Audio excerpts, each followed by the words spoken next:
We still got a long week ahead of us. The Arizona Coyotes don't play until Saturday. It's a long way, but we got still stuff around because we're here on Locked On Coyotes. We'll talk about the arena a little bit more, and we'll talk about some Olympic hockey because why not? All in today's episode of Locked On Coyotes.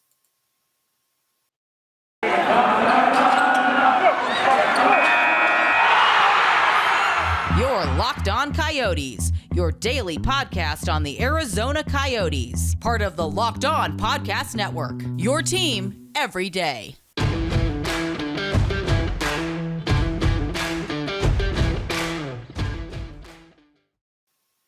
Welcome to the show, everybody. I'm Robyn Leonio. That is Carl Pavlik. On this wonderful Tuesday, it is February 15th. Hope everyone had a good Valentine's, if you celebrate it. I just want to thank everyone for tuning into this episode and making it Locked On Coyotes your first listen every day. We are free and available on all platforms, part of the Locked On Podcast Network, your team every day. But this episode, like I mentioned, right at the beginning, is we got a long week ahead of us. Coyotes, like I said, don't play until Saturday, Carl. They don't have a long ways. So we got to fill content with stuff that's coming up, as much as we can, maybe talk about, trades, which we'll do later this week. But it's, man, the fact that they don't play till Saturday. Yeah, I mean this should have been the Olympics break. Honestly, we're going to talk about that later this episode. I think that we probably are having a chance to talk about more players who are former Coyotes than we would have had a chance to talk about current Coyotes going to the Olympics, because I don't see too many of them making the team if things were, normal, but they're not. So we still have an Olympic break that's getting filled with games. Yep. Oh, it's a grand time. But let's start things off though with a little bit of Tempe updates. In regarding, mainly not Rio Salado yet. We're still talking about ASU. Mm-hmm. But Carl, you said that they first of all that they went to go check it out and I guess get ready to begin upgrades for the facility. Oh yeah, the Coyotes did a bit of a tour yesterday. Nice, fun thing to do on Arizona's birthday. Um, have a nice promotional video of the new multi-purpose arena. Seeing some people talking, continuing to talk crap. Most people are like, looks pretty good. I'm excited for it, and it's should be a nice way to build hype. The one of the jokes that I saw, in terms of negativity I saw, came from an AHL team. The Barracuda. Yeah, because they're building at their new arena, and like ours is bigger, but it was designed just for you, and Yeah. this one was designed for a college team. But Yeah. sure. Yeah, it's a I don't know. I personally wouldn't be saying stuff, but in the new age of sports Twitter, where everyone tries to be snarky, like the Kings, I blame the Kings for that. I can see why an AHL team would think to clap back. Whatever. I don't care. It's the Barracuda. They have no impact on hockey. I've been to a Barracuda game when they played Tucson. They don't attract very many fans. Yeah. So What was the biggest story we heard about the Barracuda? That Evander Kane, did he even play for them? yeah, he played a few games for them. Yeah. That was the only time people have cared about the San Jose Barracuda. No, and then there was that racist incident. Sure, there was also that. So not in good news. The Barracuda have been. Yeah. No, they need some kind of positivity. So Russian Machine Never Breaks. He finally wrote a good article about the Barracuda because they had a funny comment on Twitter. Good for them. Oh man, what a time! Yeah. What a time! But what's interesting, Carl, is I was going through some of the logistics of the discussions between Arizona and ASU and the proposal that was sent to ABOR last week, and apparently they put the timeline out there of this arena, right? Yeah. And they says the arena will be ready for ASU in November. That's not the problem. It won't be ready for the Coyotes until December. Mm. So that can lead to a couple possibilities, and I want to get your thoughts about this. The first is what a lot of other people seem to be the most likely possibility, which I find interesting, and that is play on the road for that entirety, almost 2 months until the arena gets built, or find a temporary solution, aka like play in Tucson for at least a couple of games just to kind of fill in. Okay, let's get at least a home game or two or Yeah. three in there so we don't not always on the road.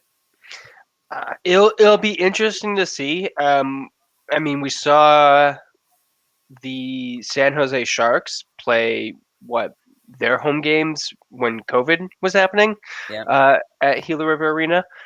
Back when I got to call them the Scottsdale Sharks because they were playing out of the ice den.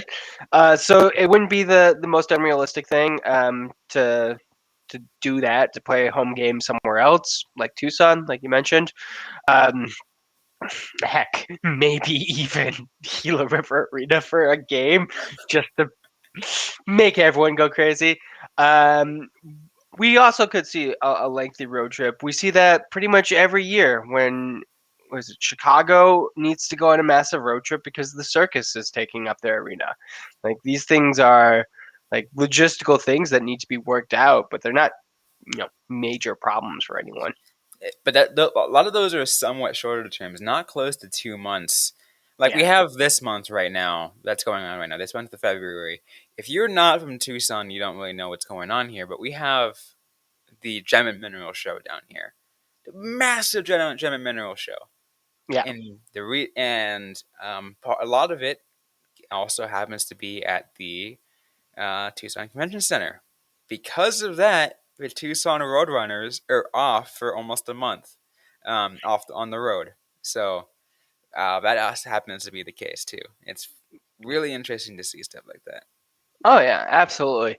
I think I've brought it up before, but one of my former jobs, I talked to a lot of people who did scheduling for events, and like these are all things that like professionals are aware of and they work around, and they're just like, okay, like maybe it makes my job a little bit harder, but it's absolutely not the hardest thing that they're going to need to do. I think there's also going to be issues with scheduling Friday games for the Coyotes due to ASU playing games on weekends because that's how college hockey works. You can't have people really travel on a Tuesday when they got class. Now you brought up an issue that I thought about for Tucson Arena if they were to use that as that temporary spot if they wanted to do that. Because not only do they have the Roadrunners to think about, but they also have the University of Arizona to think about. Of course. Aren't they supposed to be getting a It, thing sometime? yeah, but not until like 2025 or something like that. Gotcha. Well, I'm just glad that I don't have to do the logistical work because it seems like a massive hassle. It'll be interesting to see what they do, though. I'm kind of curious to see how they play this out.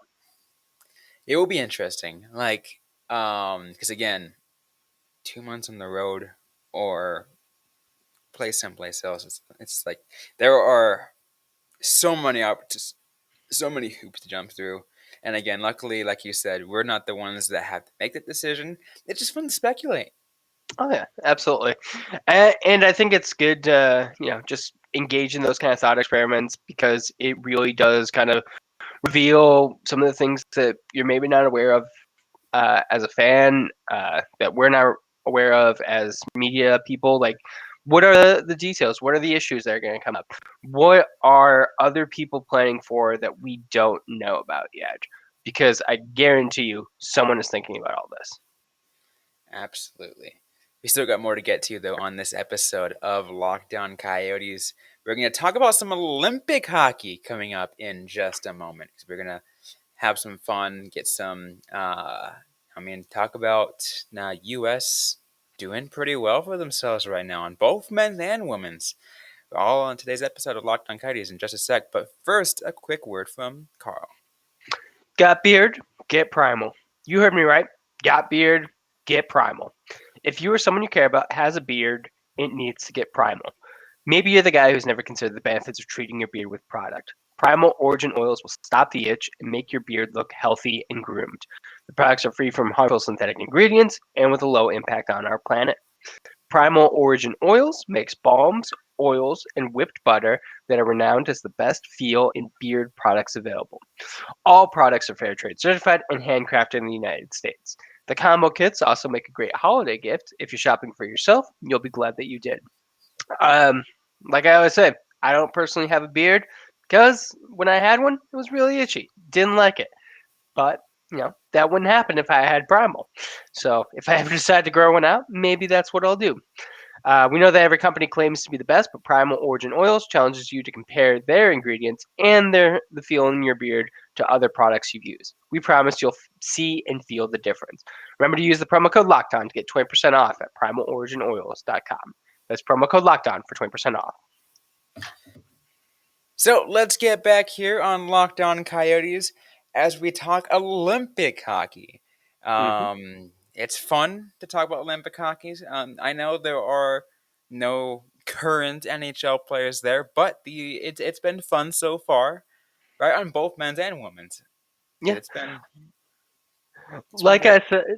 I said, there's a bunch of former Coyotes players, and we probably wouldn't have seen that many if they were NHL players. But it's good. Team USA, who I guess I'm rooting for this year. I always kind of decide. Usually I go Sweden, just because Team USA is usually constructed in ways that annoy me. But Fair they're enough. doing good. Yeah, Team USA and the men's playing the quarterfinals today against Slovakia. Nice. And Team USA and the women's plays Canada in the gold medal game tomorrow. Not really a surprise with that one. I do find that women's hockey tends to be dominated by Canada and the U.S. Um, I would like to see that more. And I think continuing to have it in the Olympics is how you help grow women's hockey internationally. I saw some very stupid takes on Twitter about that, but yeah, it'd be cool if we got to see like competitive. I would love to see like a Swedish women win the gold medal sometime, or Slovakia, Czech Republic, any of those teams. I'd like to just see a competitive field. Yeah, but I don't think we'll see that anytime soon, just because we've seen how the women's side does for both U.S. and Canada. It's just they're just too good, Yeah, and that rivalry is just so mean. it is. They absolutely hate each other. It is fun to watch. I definitely recommend if you are hesitant to watch women's hockey for whatever reason, watch U.S. Canada gold medal games, just because they will likely be some of the most violent hockey you will watch ever. Speaking of U.S. women's hockey, for those who can tell, that this is signed by two players of the U.S. gold medal team from 2018 and two members of the Canada silver medal team. Nice, very So nice. this is when they came to San Jose for the All-Star game. And I was almost tempted, just as a joke. I didn't I didn't really want to mean it that way, but I was almost tempted just to joke around with the Canadian, because like I got Kendall Coyne Schofield and Brianna Decker first signing gold. And I almost wanted to get the Canadian team players. It's like, no, you guys have to sign it in silver. That would be amazing. I would love it. Especially if you had like the gold Sharpie and the silver Sharpie, and you made sure to consciously hand them that. That would be beautiful. You should have. I could see them being potentially angry about that, so maybe it's best that you didn't. which is why I was like, okay, I'll let it go. Yeah. Uh, It would have been amazing, though. It would have been absolutely amazing if I did that. Absolutely amazing. That would have been perfect. Just and a perfect visualization. It I do always hear like apparently people who get bronze always feel better than people who get silver because you lose to Because get a you silver win, medal. because you win to get, yeah, you win to get bronze, you lose to get silver. Yeah. But And you're always just constantly second guessing. You're like, what if I had done different things in that gold medal game? Bronze, you're just like, hey, we did it. Um, we meddled. yeah, we didn't. There was a chance that we weren't going to, and we did, and that's cool. So I feel like they may hold a grudge, but on the other end, you're like a silver medal winning Olympian. So that ain't too bad. Yeah, it would have been great though. But again, I'm glad that the two I got from the women's side was Kendall Coyne Schofield and Brianna Decker, two of my favorite on the team. Brianna Decker's not playing anymore; she's injured, but Yeah. at least for this year. But still, Um, but yeah. Did you want to talk about how some of the former Coyotes are doing? Or? let's get to that in just a moment. I get. I know we're continuing to talk about some Olympic hockey. We talked about how where the men's team is doing and how and where they're at, and the women's team and get their games coming up. But let's also talk about some former Coyotes players and see how they've performed so far in the Olympic hockey world. But first, I want to let you guys know that football might be over for the season, but basketball is in full steam for both pro and college hoops.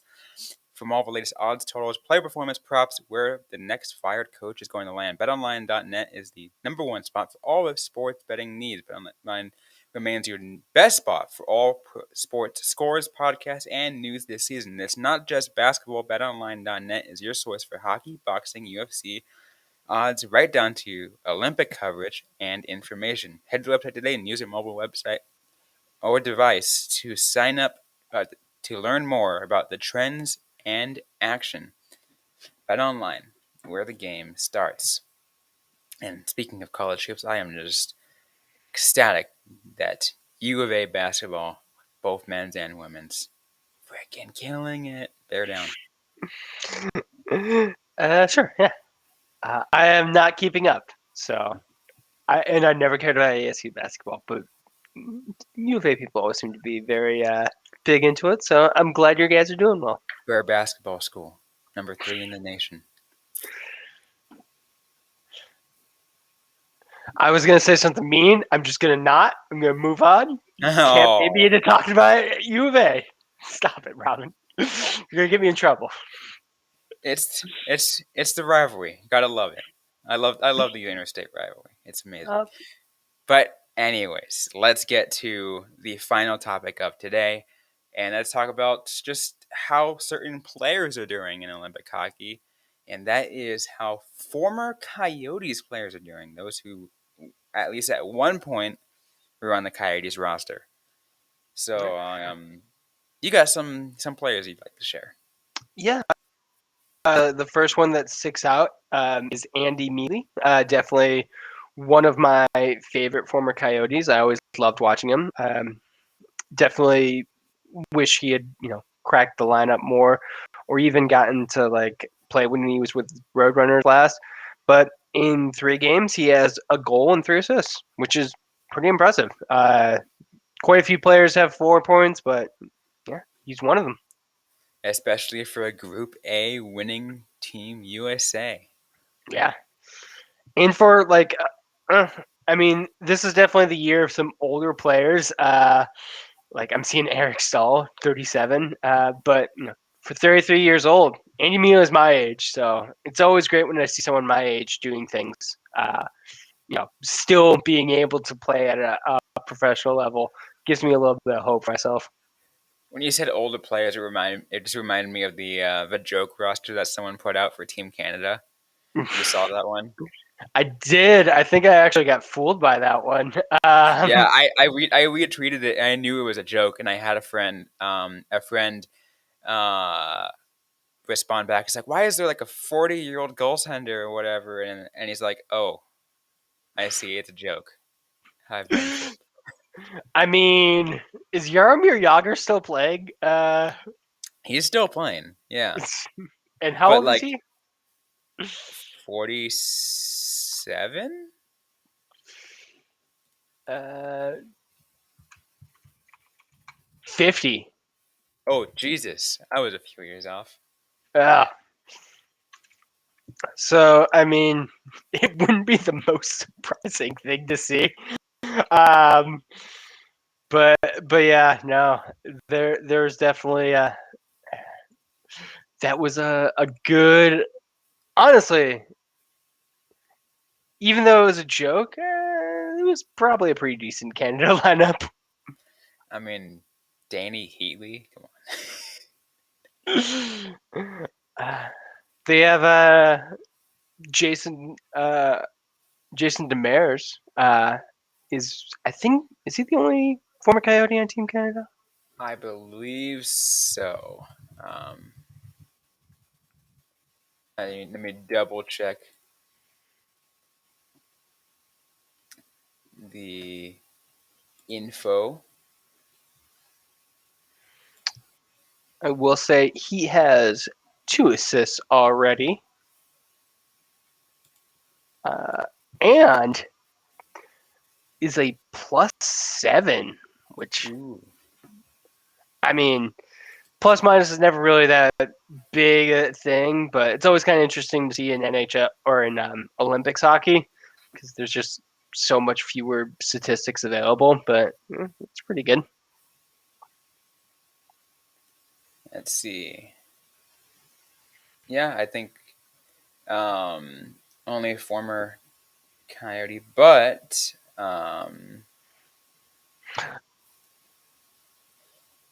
let's also not forget about the general manager. Yes, we do have Coyote representation with Shane Doan. Yeah, I'm pretty sure he's having fun over there. Absolutely. Uh, Two other long ago former Coyotes, Tobias Reeder and Mikhail Botker, both with goals and assists. And I've noticed Botker's name is being spelled with the correct pronunciation, no longer the OE, which is cool to see. It's the O with the Yeah, with a big slash through it, which I'm yep. sure uh, I would. I'm kind of curious to see like when we're going to start seeing more pronunciation uh, on jerseys because we've seen a couple teams use it, but I feel like a Mikhail Bodker jersey with the correct spelling of his last name on there. I know, right? It's awesome. The one thing I love the most in terms of spelling on a jersey, was what Ethan Bear did with Oh yeah, for a spe- It was not. It was just for one night or whatever, and it was his. It was like like the First Nation like language, the yes. symbols thing. Like Uh, let's see. I want to pull. Looks like it was Cree, that's what it was. which is really cool. Definitely. I mean, I don't see why there isn't more stuff like that for jerseys. It's definitely probably sell more of them if people were able to get it in like more customized ways. They should do. Um, you know what would make hockey fun if they did like what baseball does, Players Weekend, Mm. where you can put whatever you want on your back of your jersey.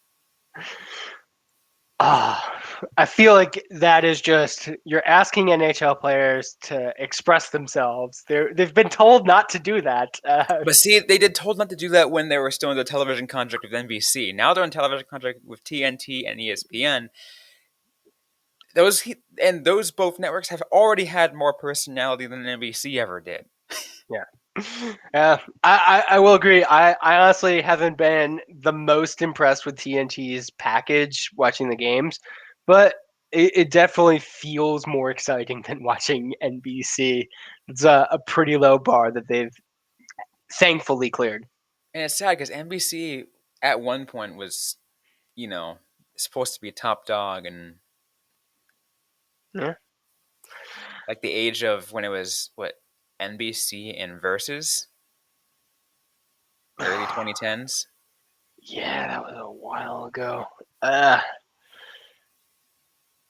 I feel like NBC they had like a few good sitcoms, and then it just kind of all kept falling apart. Yeah, but now we don't have to worry about NBC because you got Yeah, two new long-term contracts of two other TV networks. yeah. And honestly, like TNT games relatively easy to watch. ESPN Plus games, I don't have problems with them. Especially if you have a Hulu account. You don't even have to have an ESPN Plus account. You just watch like the ESPN Plus games, national games are also on Hulu. You can watch it through that. Yeah, Like it's awesome. yeah, very convenient. Honestly, the biggest one with watch problems, I would say, is Bally Sports Arizona. Yeah, because you can't stream, Yep. Or you can if you but have a cable account, mainly a Direct TV account. uh, which is how I do. I have a Cox login, and I use that on my Roku. Yeah, I live in the Xfinity area, so it makes things more difficult. Of course. We were talking about the Olympics. Ah, Who do you have for the women's? USA or Canada? ooh, I'm always gonna go USA. Uh, uh, Me I mean, too. the last time they played each other, Canada gave US a pretty big like it was not a good game, but Yeah. It's I think it's going to be a close one, but I'm going women's USA as well. that will be fun. And once again, that is tomorrow. So if you want to watch that, we'll maybe talk about it maybe a little bit more tomorrow if we have the time. Yeah. We give a little extra preview. But what about today's U.S. Slovakia quarterfinals game?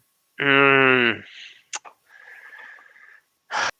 I'm gonna go US for this one as well. I think I'm gonna support Mealy and Ness, two former Coyotes in leadership roles with Team USA. And I think they're gonna carry it to a win.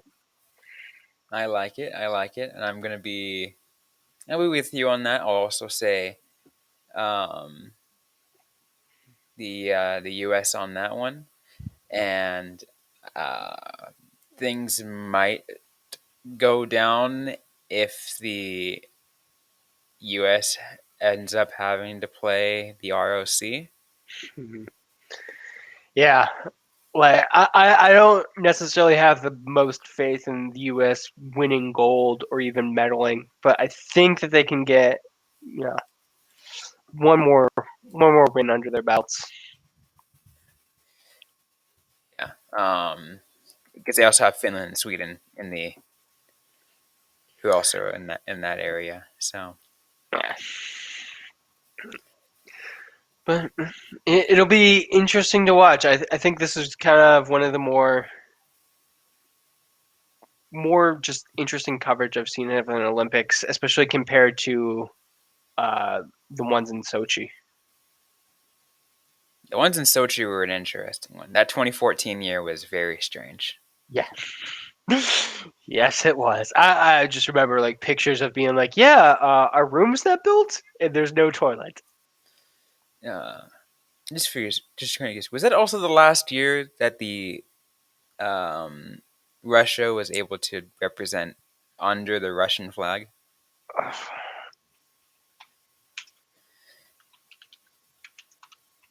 Because I know that was the year that the whole scandal happened. Um,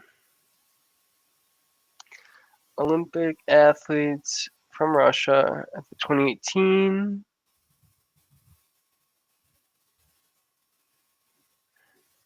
No, I think they were able to in 2018. Really? Um, Yeah, no, they had to be under the Russian flag in Pyongyang or hmm. Pyeongchang. Oh yeah, no, you're right. Uh, Following is the Olympic athletes from Russia roster. So yeah, it would have been Sochi. Wow, it's been that long. It really has. I was honestly not expecting it to have been that long. I mean, I guess that's what happens when you go through a major scandal like they did. If you go through multiple major doping scandals, yeah, yeah.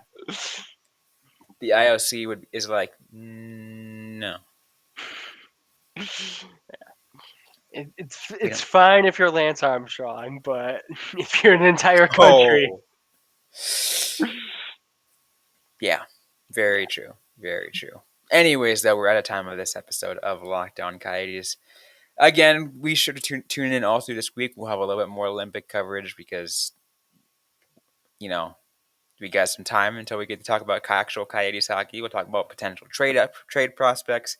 We'll go through all the fun stuff. Plus, early next week, we got a special guest. I'm not revealing who it is yet, but you guys are really going to enjoy this person. I'm pretty sure Carl can vouch for it. Mhm. Anyways, though, if you like what you heard on this episode, don't forget to leave a review, like, comment, subscribe if you yet see already. We're available everywhere you get your podcasts, including on YouTube. Don't forget to interact with us on social media. We're on Facebook, facebook.com/LockedOnCoyotes, on Twitter at LO_Coyotes, and on Instagram at LockedOnCoyotes. We are personally at Robyn_Leano. That is Robyn with the Y_Leano. Carl Pavlik is at Carl Pavlik FFH. Interact with us. Ask a question you might have. We can interact right back or on a future episode of the Locked On Coyotes podcast. Thanks again, everyone, for listening to today's episode. Hope you guys are staying safe out there. Hope you guys are staying healthy. And don't forget to hang on.